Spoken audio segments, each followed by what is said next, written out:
between the settlers and the first people was at its peak. The drums of war echoed across the land like a never-ending thunder. While war raged on, a love blossomed from the fields of hate. And from that love, a child was born.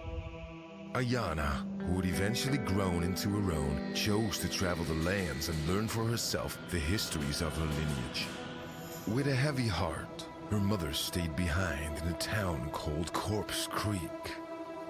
On one fateful evening in Corpse Creek, the midnight skies were interrupted by a light of brilliant green. The awe of such an event quickly dissolved into horror as a flurry of stones of flame descended upon the town.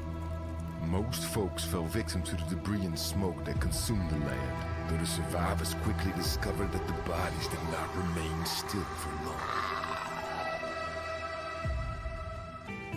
Hello everybody and welcome. Today we're going to take a look at a game called Above Snakes. Now, first I want to say this is one of the rare games that I have played in alpha. I left it so I can enjoy it when the game comes out full. This is a very good game. It's a little bit casual, but it is so good. It has such a fantastic new mechanics they have added. I will show you in a minute. This game is basically action RPG and building game. We'll get to character and survive in the world. You will see soon. So let me show you what this game is all about. So here we are. Now let's talk about a little bit about gameplay. Now we'll be playing, our character will be surviving in a wilderness basically. We have a few stats here available for our character. It's thirst and hunger. It's what's needed for you to survive. So basically any task you do, any labor in this game will affect these two stats. Also there is sanity. Now this stat is relatively unique. It involves fighting monsters, some kind. Undead, let's say, and every time you kill them or loot them you will have reduced sanity. It is increased by sleep and so on, and you have tiredness. After some time you have to sleep, of course. Now as you can see, this game has building, planting and so on mechanics, but basically, let's get in the house, everything you make can be found in the nature, majority of stuff. Now you have things like workbenches, where you can produce from things for your house to, this is main menu, to different kind of bows, guns and so on.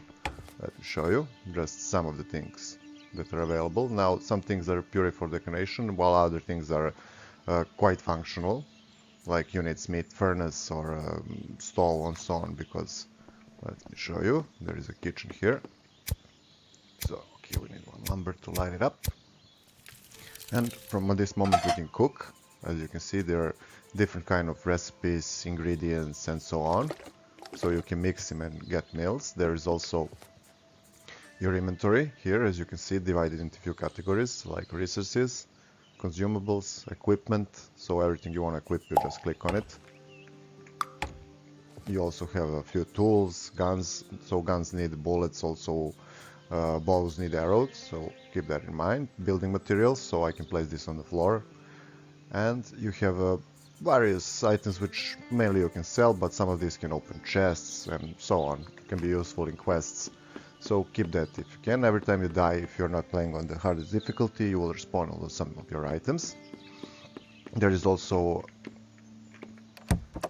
a way of fast travel. As you can see, you can at some point acquire to build this here for the horse, and horse will appear, and from now on we can just feed him a carrot and go to any location we want. Now let me show you the main feature of this game, why this game is so good. So you will start at one tile, and everything, your map, your whole world will be at one tile here, and we can access any resources here and just loot it. So we can do basically search this and we will get things like branches and so on, or we can take let's say an axe.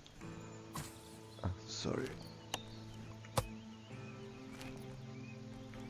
Wrong button. And we can chop these woods for resources. So basically majority of the resources outside will provide you two things or three things, depending whether you harvest them or whether you chop them or break this for rocks and so on. Now about the map. what is so good about this? Okay, we can place one tile. Okay, so we're basically building map. Every tile here has been put by me, so every action you do will increase this line here. As you can see, I can place 2 new tiles.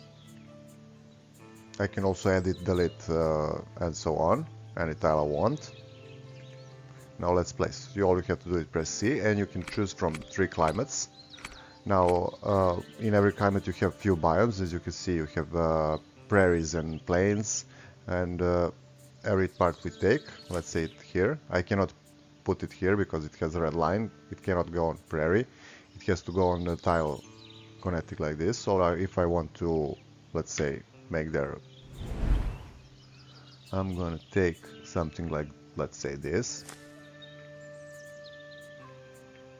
rotate it, and as you can see, okay, here it could fit, but we need a different tile for this. Okay, so let's pick a different tile for this.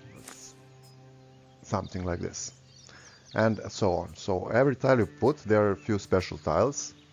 Okay, I have placed them all, but generally there is one more category here for special tiles. These special tiles include things like this. These are basically special locations where you will have NPCs, which will give you quests and so on.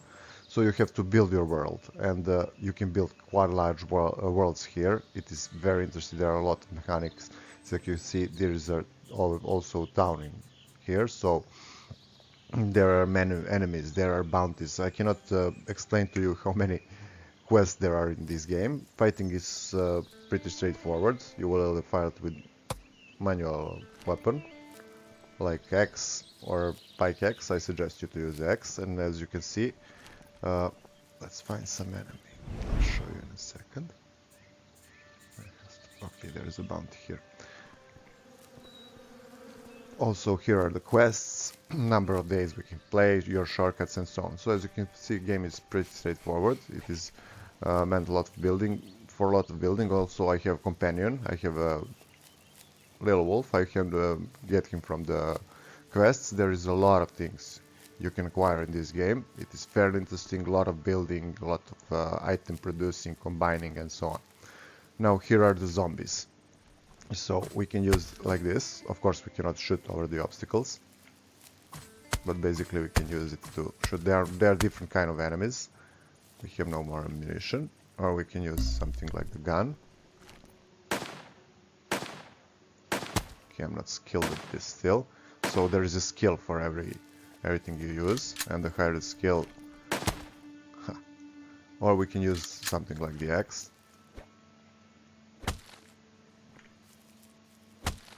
And there it is. Now I can load him, but watch the sanity. It drops quite a lot, so you can do only a few of this, and you need something, some from these corpses for upgrading of your certain items. As you can see, there is a fast travel. Now we're gonna go here. I want to show you, let's say, kind of a shop. There are multiple shops around the place. You can place them. Generally, the good thing is you can place them. As you can see, our base is near, so I can place the shop here. I know what the shops are here. Shop here, and so on. So every shop is relatively close. Now these guys can give you different kind of... basically, you can buy everything in this game. So let's say you're missing a torch or, I don't know, scrap parts. You don't have to go fishing and hope to get them. Everything, bullets, everything you can buy in this game from vendors. And the good thing is you can always go and loot a bunch of these flowers and everything and sell it and buy whatever you need. Also, you have here quests, your reputation. The higher reputation, the more items you will get. So there is your chest reward. We have some special gears which you cannot get. You have to, let's say, like this. You see, and this is a very quality gear, and we have to get it to the quest. Now, as for the gameplay of this, it is amazing still. It is very good game. It has many new features and mechanics. They have gone a long way. They haven't made just like one of many games you will have. Here you are in the wilderness on your own combining, gathering, fighting, and so on. But the main mechanics of the map is excellent. I really adore this idea. Also, I'm gonna make one guide about this game if anyone is interested, because game has certain choke points, let's say like that. As for the graphics is pretty solid. You can also rotate map, you can zoom. It's not top notch, but it is quite okay for a game of this type, and this is produced by a small studio. I want to point out, these guys, if they continue in this direction, they will make many good games. As for the music is pretty okay still. It fits the ambience of the game. It's not, let's say, over aggressive or anything else. Come on, dear. As for how addictive this game is very addictive. I guarantee you will not go through it only once, but multiple times if you like this type of game. And as for general recommendation for this game, I would definitely advise anyone to try this, because this game is, before anything, quite chilling. So it will relax you. It's not one of those games that is annoying, complicated, frustrating, and so on. So this game doesn't require, let's say, too much skill, but it is so pleasing for the eye, for the ear of mechanics they have made. It is one of the, let's say, best half casual games I have played. It has also pretty good story line. So overall, I would give you very good recommendation for this game. It also has some hidden mechanics, which I'll try to explain in the, let's say, guide. But for now, this is all. So guys, I hope you enjoyed this. If so, like, share, and subscribe. See you all soon, and have fun.